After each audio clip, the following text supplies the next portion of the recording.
세워가는 교회에 주신 살아계신 하나님의 말씀은 히브리서 10장 32절에서 39절 됩니다.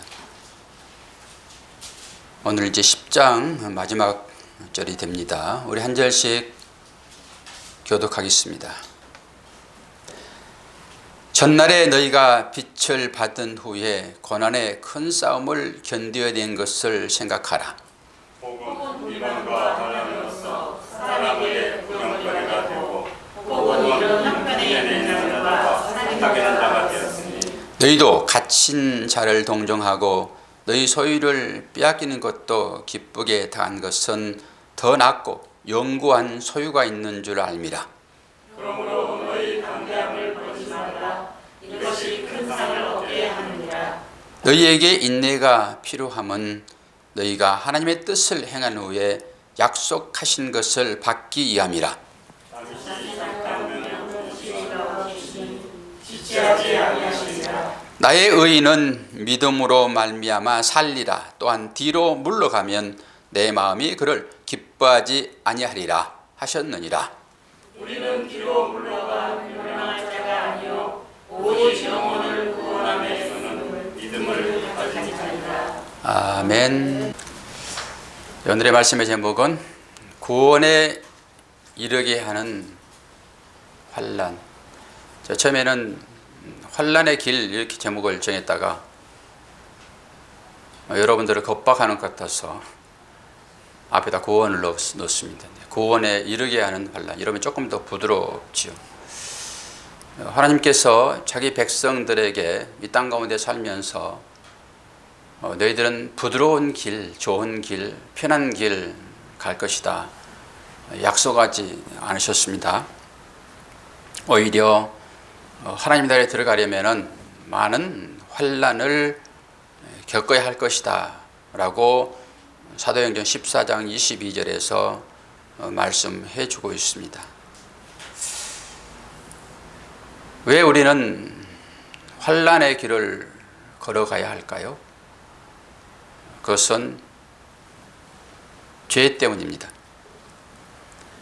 그리고 이 세상에 사는 것이 죄로 인한 결과이기 때문에 그 쓴 열매의 맛을 안 볼 수가 없습니다.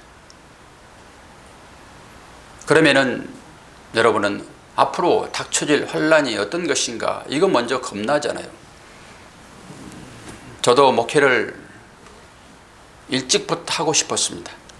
그런데 목사들의 간증을 들어보게 되면은 한결같이 죽었다 살아나더라고요. 고난을 다 겪으니까 아이고 저거 어떻게 가나. 그리고 저는 목사의 길을 쉽게 결단하지 않았습니다. 여러분도 아마 그런 생각을 갖게 될 것입니다.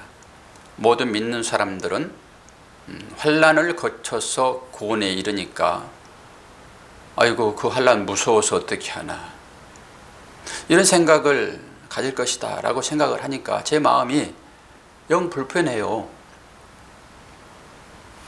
그래서 아침에 기도를 끝내고 의자를 이렇게 돌아다니면서 여러분이 자리에 앉은 그 모습을 생각하고 직접 제가 안수를 하지 않지만은 한 분 한 분을 제가 안수하는 심정으로 여러분 자리에 대고 이렇게 안수를 하면서 아침 새벽을 보냈어요. 그리고 마지막에 피아노 여기 와가지고도 이 피아노 반주자의 마음을 제가 알잖아요. 저와 함께 사역을 같이 하는 사실 파트너로서의 감당을 하고 있거든요. 저희 교회에는 사역자를 둘 만큼의 그런 교세가 아니라서 평신도 사역자가 도와야 되는데 그 역할을 아주 사실 혹독하게 하고 있죠. 제가 그걸 늦게 깨달았어요. 당연히 목회자의 자녀는 아빠를 도와서 다 해야지 이렇게 생각을 했는데 어느 순간인가부터 그거 아니지.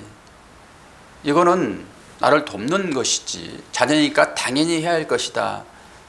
그거 아니더라고요. 그러니까 감사가 이제 나와요.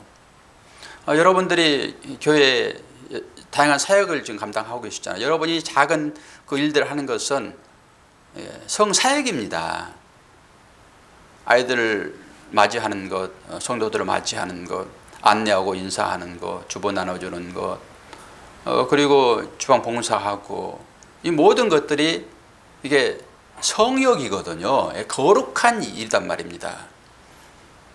목사가 앞에서 설교하는 것이나 그 설교가 제대로 전달될 수 있도록 여러분들이 다 준비하는 이 모든 것들이 결국 하나예요, 하나. 그런 마음을 갖게 되면은 당연히 감사가 나오죠. 그러면서 한 분 한 분을 생각을 이제 해보는데 전부 지금 고난의 길을 걷고 있더라고요.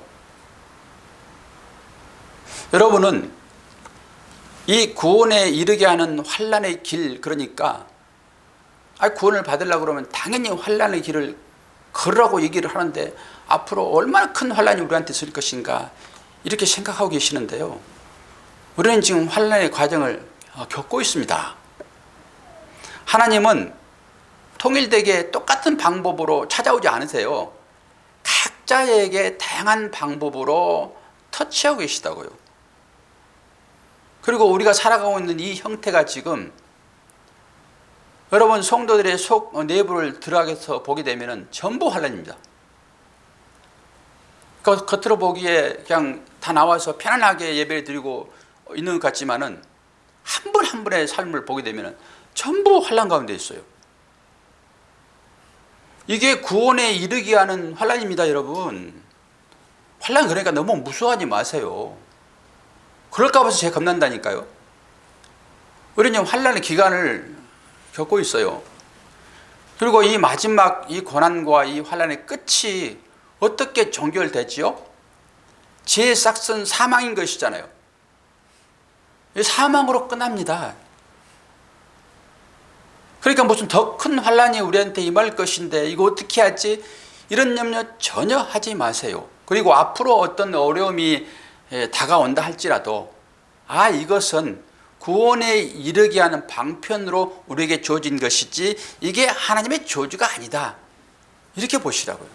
그럼 훨씬 편해지죠. 그리고 모든 사람들이 불 가운데서 구원받을 것이라고 그러잖아요.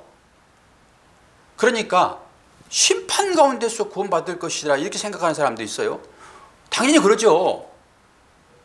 다 태워서 불순물은 제거해 버리고 하나님이 깨끗한 정금만을 만들어서 구원한단 말이에요.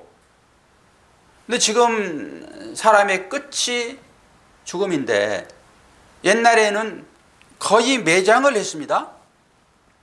근데 지금 매장하는 사람들이 얼마나 있어요? 어떻게 하죠? 전부 화장합니다. 그러면 말씀이 더 선명해지죠. 불 가운데서 구원한다니까요. 하나님은 그렇게 완전히 우리의 육신을 소멸시켜버리고 영의 사람으로 영의 옷을 입히셔서 그건 새 몸입니다. 새 몸을 입히셔서 우리를 거룩한 하나님의 나라로 인도하세요. 이게 화장입니다. 그러면 화장되는 것은 축복이에요. 내 고난이 여러분들에게 오게 되면은 왜 나를 하나님께서 이렇게 힘들게 하고 고난을 줄까? 이 환난을 왜 하나님이 주셔서 이렇게 믿음의 삶을 힘들게 할까라고 생각하시는데요. 절대 그러지 않아요. 히브리서도 이제 막바지에 이르렀잖아요. 그렇기 때문에 그 당시에 히브리인들에게 하나님이 이 말씀을 사도를 통해서 주시고 그들을 위로하십니다. 그들이 환난에 넘어져 가지고 너희들은 구원 못 받을 것이야 이런 거 아니라고 말씀드렸습니다. 잘 지금 견디고 있어. 그렇기 때문에 너희들 끝까지 인내해 이런 측면으로 말씀을 주고 있다고요. 하나님이 저와 여러분을 얼마나 사랑하시고 지금도 아끼시며 축복하시는지 여러분의 삶을 돌아보면 알잖아요. 여러분의 삶을 돌아볼 때 불평불만이 더 큽니까? 안 그러면은 하나님의 은혜가 더 큽니까? 앞에 있는 분만 가지고 얘기를 해야지. 뒤에는 또 얘기 안 할 수 있으니까. 저는 저를 돌아보게 되면은 어떤 것 하나라도 하나님의 간섭이 아닌 것이 한 개도 없어요. 이것이 꼭 좋은 일만이겠습니까? 뭐 저라고 이 땅 가운데서 좋은 일만 있겠냐고요. 그럼에도 불구하고 하나님은 철저하게 저를 간섭하시고 이렇게 이끄셨더라고요. 지금도 이끄시고 계시니까 앞으로 계속 구원에 이를 때까지, 우리가 영혼이라고 하는 것은 과거와 현재와 미래가 연결되어 있는 상태를 영혼이라고 그래요. 그러니까 우리는 영원히 하나님과 함께 살 것이잖아요. 그러면 과거에도 함께 계셨고 현재도 함께 계시고, 여러분 현재 함께 계신 것을 느끼시잖아요. 뭐 그러지 않을 수도 있겠지만은 나는 많은 분들이 여기에 동의하리라고 봅니다. 그러면 그 하나님이 내일은 책임 안 지시겠어요? 우리가 그런 하나님을 믿죠. 그리고 그 하나님이 얼마나 우리를 사랑하시는지 오늘 이 말씀을 통해서 한번 살펴볼 텐데요. 그래도 불구하고 환난이 당연히 있을 것이다. 이러니까 너무 지레 겁을 잡수지 마시고 오늘 하나님께서 얼마나 우리를 사랑하시는지를 말씀을 통해서 한번 보자고요. 우리가 요한계시록을 배울 때 내 백성아 거기서 나와, 이런 소리를 들으셨잖아요. 실제적으로 Come out my people, 내 백성아 그곳에서 나와. 그곳이 어디였어요? 예? 바벨론이었죠. 물론 바벨론이 세상을 얘기하지만은 바벨론이잖아요. 그리고 그 바벨론은 애굽하고 연결되어 있고, 그러니까 애굽은 풍요의 상징입니다. 내가 원하는 대로 소득을 올릴 수 있는 그곳이 애굽 땅이에요. 그런데 그 애굽을 바벨론하고 연결시켜서 내 백성아 거기에서 나와라고 말씀하셨잖아요. 근데 거기에 속했으면 안 되는 것이죠. 오늘 미가서도 그 얘기를 합니다. 미가서 2장 10절에 보게 되면은 이것은 너희가 쉴 곳이 아니니 일어나 떠날지어다. 이는 그것이 이미 더러워졌음이니라. 그런즉 반드시 멸하리니 그 멸망이 크리라. 미가 예언자를 통해 가지고 지금 이스라엘 백성에게 얘기를 하는 거죠. 그 당시에. 그러면 지금의 이스라엘은 누구예요? 우리입니다. 우리. 그리고 그곳, 이것은 어디예요? 세상이죠. 세상에서 나올 것을 얘기를 해요. 성경 그 얘기만 하고 있습니다. 그런데 우리는 세상이 얼마나 좋은지, 세상이 다 좋잖아요. 여러분 눈에. 여기를 떠나고 싶은 생각이 얼마나 있겠습니까? 그러니까 세상이, 우리가 살고 있는 이 세상이 고난이 없고 슬픔이 없고 이별이 없으며 그 우리가 좋지 않게 생각하는 것들이 이곳에 한 개도 없다 하게 되면은 이것을 떠나고 싶은 사람이 있을까요? 우리는 여기를 지나가는 나그네의 삶이라고 성경은 계속 얘기하잖아요. 아브라함도 얘기를 하고 있고 이삭도 얘기하고 있고 야곱도 얘기하고, 그러니까 믿음의 선진들이라고 하는 모든 사람들은 이 땅의 삶을 순례자의 삶이라고 얘기해요. 나그네의 삶. 나그네의 삶은 텐트 치고 살아가는 사람이에요. 언제든지 가자 그러면 가는 것입니다. 그래서 이스라엘을 이끄실 때 하나님께서 낮에는 구름 기둥으로, 밤에는 불 기둥으로, 구름 기둥이나 불 기둥이 움직이면은 빨리 텐트 걷고 이동해야 돼요. 이게 말씀에 순종하는 사람들의 삶입니다. 이게 나그네의 삶이고요. 그런데 그 나그네의 삶을 우리가 살고 있는지, 안 그러면은 이 땅 가운데 튼튼한 집을 지으려고 하는 삶을 살고 있는지를 살펴보게 되면은 하나님을 얼마나 따르고 있는지, 안 그러면 세상에 적을 두고 이곳에서 행복을 누리고 싶은 생각이 우리한테 많은지가 분별되어지죠. 근데 우리의 대부분은 텐트 치고 싶을 생각은 없어요. 거기에다가 좋은 집을 짓고 나 혼자만 즐기는 것이 아니라 나 이렇게 산다, 너희들 와서 나 칭찬 좀 해줄래? 전부 이런 마음으로 살고 있다고요. 그렇기 때문에 하나님은 이 땅에 사는 것이 결코 영원히 살 것은 아니고 너희들은 하나님의 나라로 나와 함께 떠나야 할 사람이기 때문에 이 땅 가운데 살지 마라고 환난을 줘요. 그래서 환난은 결코 우리들에게 손에 댈 것이 없습니다. 환난은 결국 오늘 말씀의 제목처럼 구원으로 이루는 그런 것이다. 이렇게 보시면 되겠죠. 그래서 그리스도와 함께 하는 것이 좋다는 소원을 가지게 하려면은 시련과 환난이 필요하다고요. 근데 환난이라는 단어를 살펴보게 되면은 곡식 털 때, 그 콩 털 때 여러분 뭘로 털죠? 시골에서? 지금도 아마 그거 쓰고 있을 것입니다. 도리깨란 말이에요, 이게. 환난이란 말은 도리깨란 말입니다. 도리깨질을 하지 않으면은 콩이 그 껍질과 붙어가지고 알맹이가 되질 않죠. 껍질은 무엇이겠습니까? 알맹이는 우리가 천국 가기 위한 열매로 본다 하게 되면은 껍질은 뭐겠어요? 껍질은 세상이 세상. 그러니까 세상하고 딱 붙어 있는 이 콩을 도리깨질을 해가지고 두들겨 패야지만이 이게 콩이 분리되는 것입니다. 이게 거의 한 몸 됐어요. 옛날에 제가 풍선 아줌마에 대한 설교를 한번 했었죠. 그 풍선 아줌마.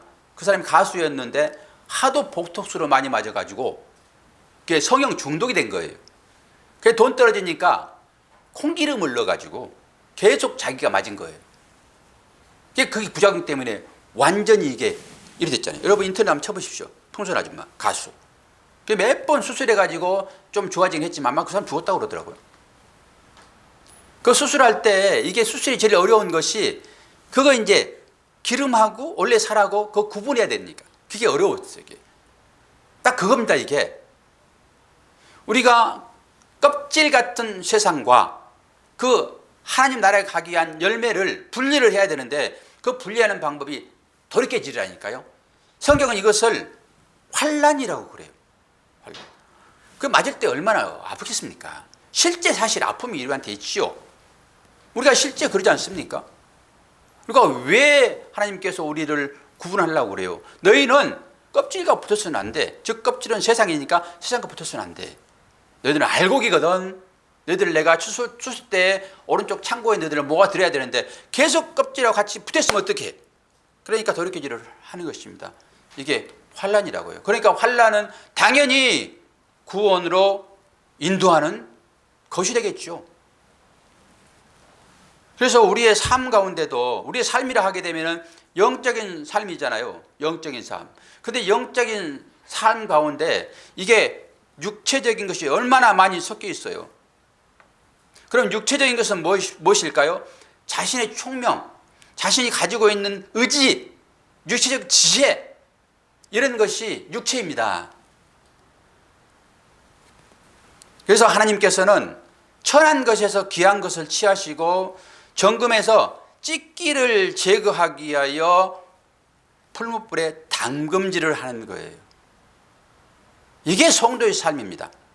그러니까 성도의 삶이 전혀 고난이라고 하는 그 환난이 없다 하게 되면 과연 성도의 삶을 살고 있는가 점검해 보셔야 돼요.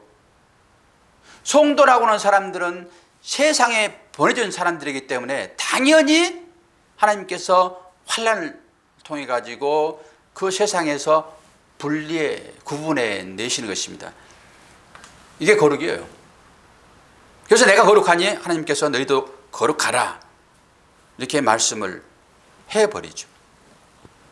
그리고 또한 하나님의 자녀들로 하여금 생명수 샘물을 목마르게 찾도록 하기 위하여 피조물에서 만족을 누리게 하는 물줄기를 가끔 말려버리십니다. 제가 가끔이란 말을 쓴 것은 여러분들 좀 이루하는 측면이 있습니다. 완전히 사실 말려버려야 되거든요. 그래야지 우리의 육신적인 육체적인 것을 목마름을 해결하기 위하여 그거 찾지 않거든요. 완전히 말려버려야지만. 근데 우리들에게는 그만한 실력이 아직 안 돼요. 그래서 가끔 하나님께서 피조물에서 만족을 누리게 하는 그 물질기를 날려보는 상태가 우리한테 또 환난이에요. 여러분들은 뭐 육체적인 것만을 생각하지 마십시오. 여러 가지 것들이에요. 내가 살고 싶고자 하는 그 욕망, 그것을 얻어야지만 내가 사는 거잖아요. 그러면 육체의 삶이라고 하는 이 육체는 뭘까요? 이것은 안목의 정욕입니다. 그리고 그것을 육신이라고 했을 때 육신의 정욕이에요. 그것 또한 우리가 보는 이생의 자랑입니다. 그러니까 육신의 정욕, 안목의 정욕, 이생의 자랑이 육신이에요. 성경에서 말하는 육신. 육신은 이 물질적인 이 몸뚱아리를 얘기하지 않아요. 육체라고 했을 때. 그러니까 이 육체를 유지하고 개발하고 하는 모든 행위들, 그것은 거의 대부분 감각적인 것입니다. 감각적인 것. 이 감각적인 것을 유지하기 위하여 행하는 그 모든 것, 이것을 성경은 육신, 육체, 그러고 얘기를 해요. 단순히 몸만을 얘기하지 않아요. 이 몸을 유지하고자 하는 우리의 행동을 얘기를 하죠. 그러니까 이것에서 하나님은 빨리 떠날 것을 공고하는 것이 환난이라고요. 그래서 환난은 우리에게 아주 중요하죠. 로마서 5장 3절을 말씀 봅니다. 환난이 뭐라고요? 인내를 이루는 것이라고요. 베드로전서 4장 14절을 보게 되니까 너희가 그리스도의 이름으로 욕을 받으면 복 있는 자로다. 여러분, 그리스도 이름으로 욕받는 삶을 사십니까? 그러니까 복된 삶을 사시냐고요. 그러면 그리스도 이름으로 욕을 받으면 복이 있다라고 하는데, 여러분 어떤 삶이 여러분의 삶입니까? 다양한 해석을 여기서 할 수 있겠죠. 이런 것일 수 있습니다. 욕을 받는다 하게 되면 다른 사람들이 막 여러분 험담을 하고 뒷담화를 하고 막 괴롭게 하고 이런 걸 얘기할까요?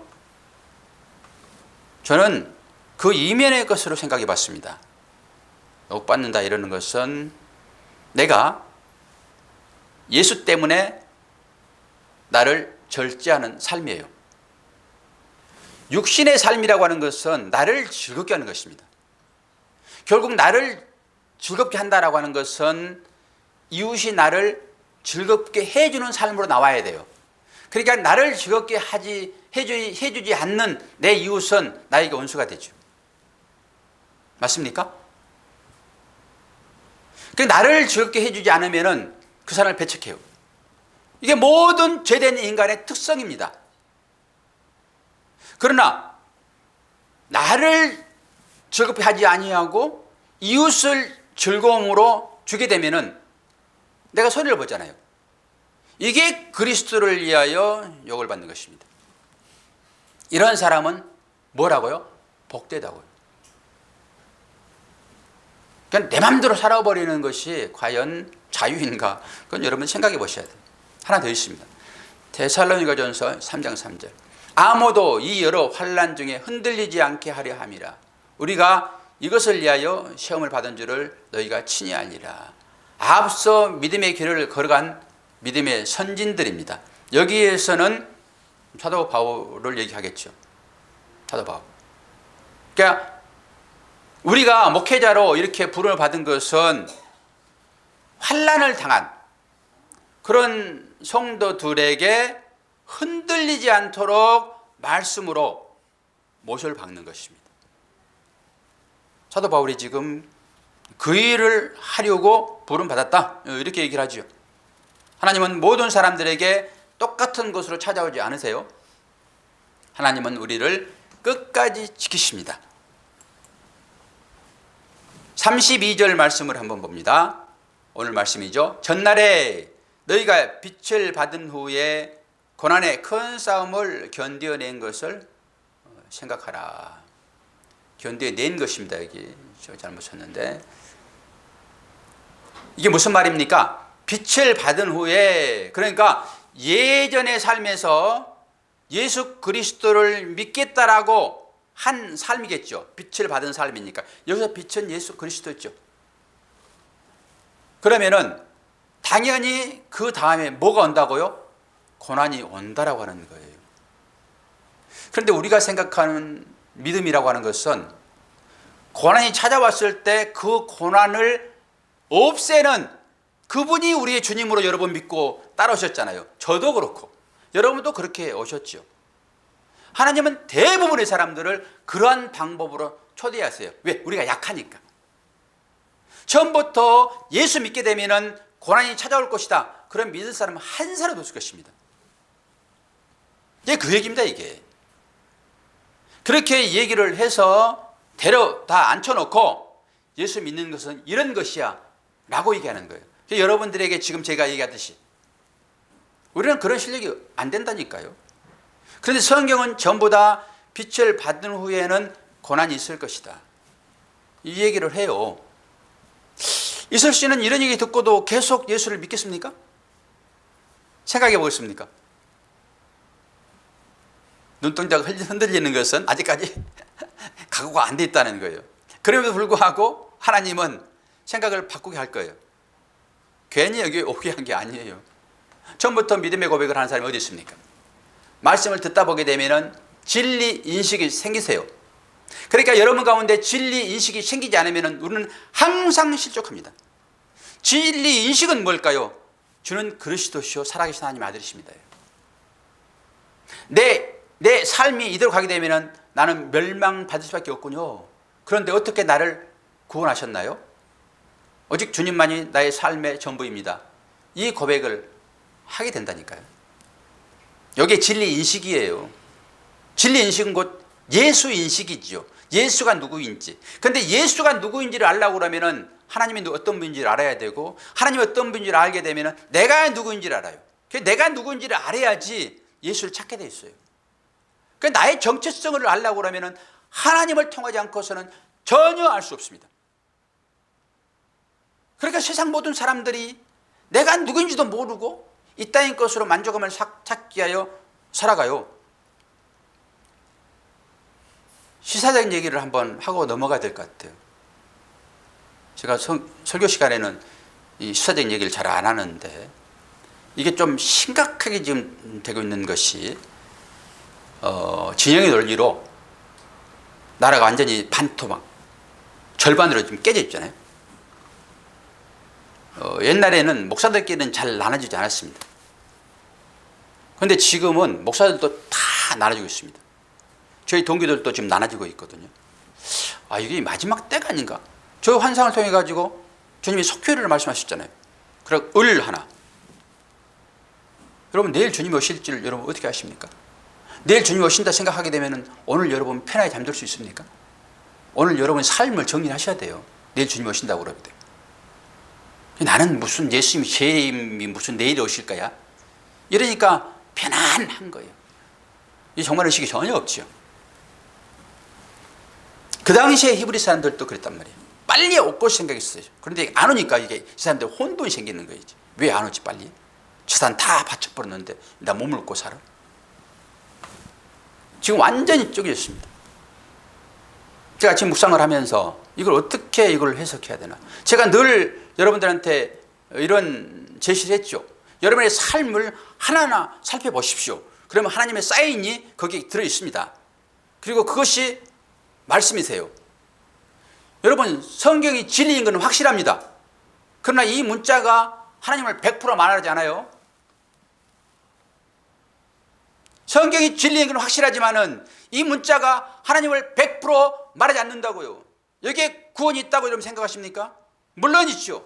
그러나 여기만 있는 게 아니에요, 여러분. 예를 들어서 사람이 결혼을 합니다. 결혼을 하게 되면은 다양한 어떤 부부간의 관계 가운데서 그를 알게 되잖아요. 그리고 그 가운데서 우리는 부부야라고 하는 것이죠. 그런데 혼인증명서 하나 딱 넣고 이것이 우리의 부부야. 그것과 똑같아요. 우리가 하나님을 인식하는 것이 말씀으로 인식하게 되지만은 다양한 인식함이 우리한테 나타난다고요. 하나님을 안다 하게 되면은. 뭐 몇 장 몇 절을 아냐 모르냐 이게 중요하지 않아요. 그것도 물론 중요하죠. 그런데 하나님을 알았다 하게 되면은 인식이 들어온 거잖아요. 그런 삶의 정황에서 하나님을 아는 사람들의 삶이 나온다니까요. 그걸 지금 성경은 얘기를 하고 있어요. 너희들이 지금 그게 나오냐 지금. 하나님을 알았다 하게 되면은 그 삶이 너 나오냐. 너를 양보하고 너를 희생하고 네 이웃을 사랑하는 것으로 네가 지금 나오고 있느냐. 아직도 너는 네 욕심만을 채우고 있니? 상대 것을 뺏어가지고 네 배만 채우려고 하고 있어. 그럼 사랑이 안 나오는 거예요. 그러면 예수를 모르는 것입니다. 그렇게 살게 되면은 이건 세상의 원리에 살기 때문에 이 사람들은 결국 구원에 이르지 못할 것이야 라고 얘기를 하고 있으니까 우리를 생각해 볼 수 있는 좋은 기회지요. 이러한 일들은. 그러면 여러분의 개인을 하나님께서 한 사람 한 사람 어떤 사건 사고를 통해 가지고 계속 말씀하시는데 그러면 이 민족은요. 우리 나라는요. 어떻게 하나님이 당신의 사인을 보내 가지고 우리를 바로 믿음으로 서게 할까요? 이 민족을. 이 민족이 얼마나 복된 민족인지 아시잖아요. 이 민족이 복음을 받았지만 이제는 복음을 다른 나라에 전하는 그런 선교국으로 우뚝 섰잖아요. 근데 지금 얼마나 타락됐습니까? 지금 이 환란이라고 하는 이 도리깨질로 두둑에 패서 이걸 분리를 해야 되는데 지금 딱 붙어 있어가지고 뭐가 뭔지 모른단 말이에요 지금. 그러면 이스라엘 백성들을 하나님께서 어떻게 하셨는가? 이스라엘 백성들이 우상을 섬기며 자기 이익만을 생각하고 살았을 때 하나님이 선지자를 통해 가지고 어떤 방법으로 그들을 회개시켰어요? 작게는 뭐 모압, 암몬, 뭐 블레셋. 그러나 그들이 가나안 땅에 딱 들어가 가지고 거기서 하나님 나라의 삶을 살아야 되는데 거기서 우상을 섬기고 사니까 하나님께서 강대국을 통해서 그들을 제압하잖아요. 이게 아수르, 이게 바벨론이에요, 여러분. 그러면 개인적으로는 여러 가지 환란을 만나서 우리가 하나님의 사인을 보지만은 이 민족적으로 보게 되면은 하나님은 어떤 방법으로 이 민족을 회개시킬 거냐고요. 하나님은 죄인들은 관심도 없어요. 하나님 믿는 자녀들이 어떻게 살 것인가 여기에만 관심 있다고 하나님은. 그러면 저와 여러분이 그 하나님의 마음에 합당한 자로 지금 살고 있습니까?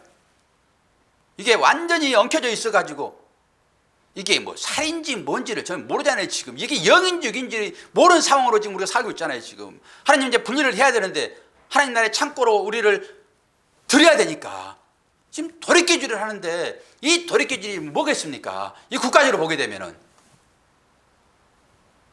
잘못 말하면은 또 이상한 소리들을 하니까 여러분 나름대로 추론을 해보십시오. 하나님 어떤 방법으로 여러분들을 믿음으로 바르게 세울 것인지를 보시라고요.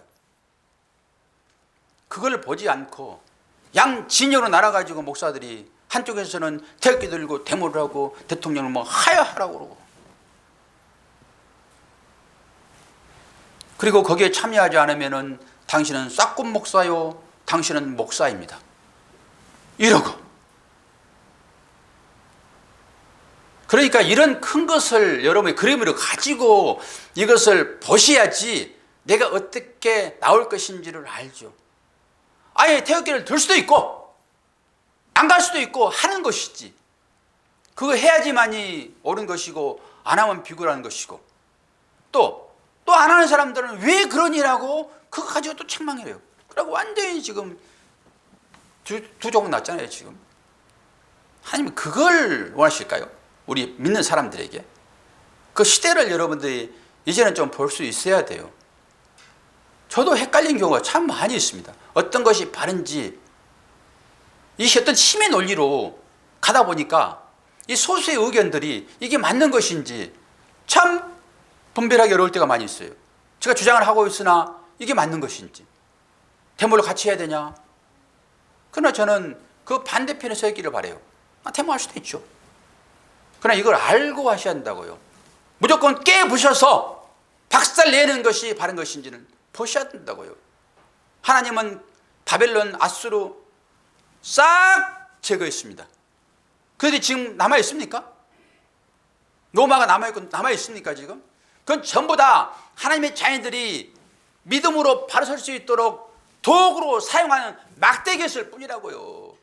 여러분 그런 것을 겁내지 마십시오. 그런데 거기에 그냥 벌벌벌 떠고 있는 이것이 어떻게 믿음이에요?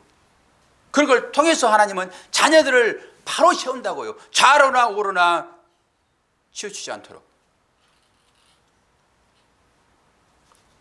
그런데 우리가 일상을 살아가면서 제일 어려운 게 있는데요, 정말로 포기하지 못하는 것 중에 하나가 우리의 인격적 품위와 평판이에요. 우리가 건강을 잃을 수도 있어요. 그리고 재물을 잃을 수도 있어요. 그건 포기가 되어지는데 우리의 인격 그리고 우리의 평판, 이것이 다른 사람 입에서 난도질 당할 때 이건 견딜 수가 없습니다. 이게 모든 사람들의 동일한 마음이에요. 저와 여러분을 한번 깊이 생각해 보게 되면은 여러분 내려놓지 못할 것들이 꼭 하나 있어요. 우리 다 믿는 사람이라 하고 하나님을 찬양하고 영적인 삶을 산다 하고 신앙생활 하잖아요. 그런데 여러분 스스로 한번 생각해 보세요. 내려놓지 못한 것이 하나씩 있잖아요. 전부 다. 뭘까요? 뭘 못 내려놓겠습니까?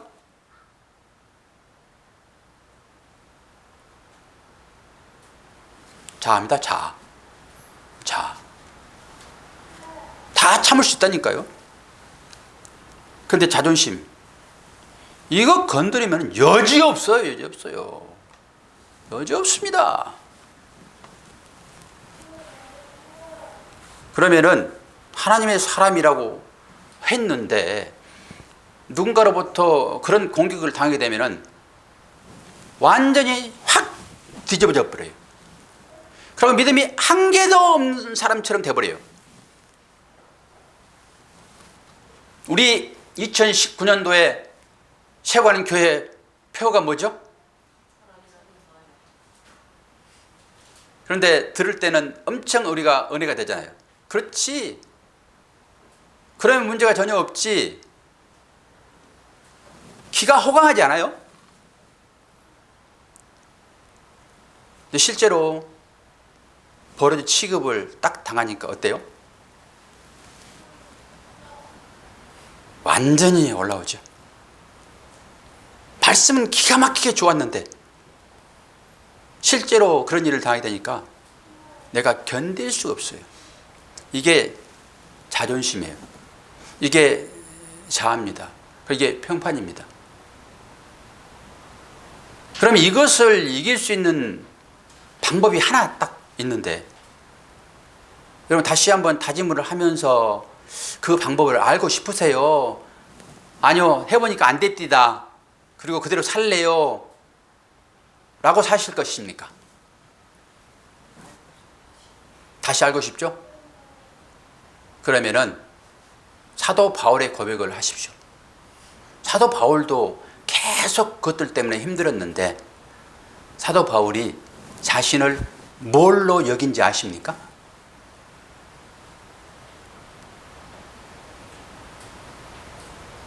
찌꺼기요. 찌꺼기. 예, 찌꺼기. 이게 벌어집니다. 여러분의 정체성은 뭘로 말하죠? 내가 가지고 있는 어떤 것들이 여러분의 정체성이에요. 여러분이 가지고 있는 지식, 여러분이 가지고 있는 건강, 여러분들이 가지고 있는 어떤 미모, 여러분들이 가지고 있는 어떤 재력, 견장처럼 달고 있는 이거, 저 상병이네, 병장이네, 아이고 별이네. 그게 여러분의 정체성입니다. 근데 사도 바울은 지금까지 자기가 가지고 있는 자기의 정체성을 뭘로 여겼다고요? 똥이 똥. 배에서 보는 고상한 소리입니다.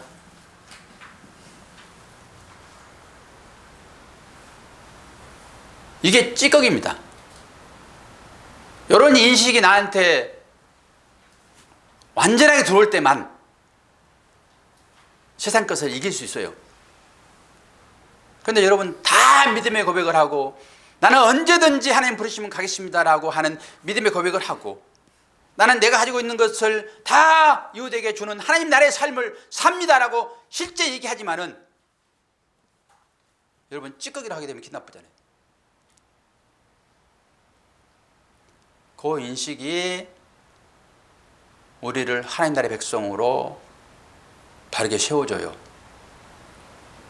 오늘 제가 설교를 시작하면서 오늘 유치부가 저 뒤에 와 있는데 이거 어떻게 해야 되나, 빨리 끝내야 되겠는데, 그랬더니 다행히 유아실로 들어가서 얼마나 다행인지 좀 편안하게 설교를 진행했습니다. 그래 불구하고 오늘 말씀을 한 절만 봤습니다.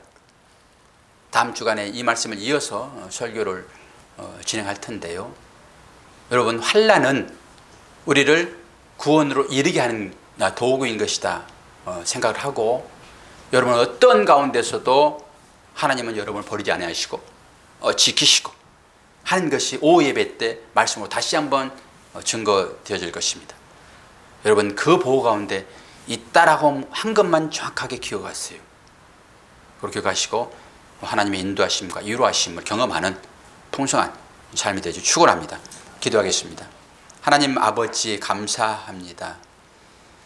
우리가 처음 주님을 알았을 때는 내 문제를 해결하려고 주님 앞에 나왔는데, 하나님은 그렇게 해서라도 우리를 인도하여 주시어서 주님을 믿는 그 길은 이 땅 가운데서 환난이 필요하다. 세상에 정두고 살지 말아라. 여기선 떠날 것이야 라고 말씀하시는 측면으로 여러 어려움들이 있음을 배웠습니다. 이제 배운 자답게 살게 하시고 얼마나 나에게 큰 환난이 닥칠 것인가를 염려하지 아니하고 지금 나의 삶이 환난의 과정을 지나는 것임을 믿고 담대할 수 있도록 은혜로만 함께하여 주옵소서. 예수 그리스도의 이름으로 기도하옵나이다. 아멘.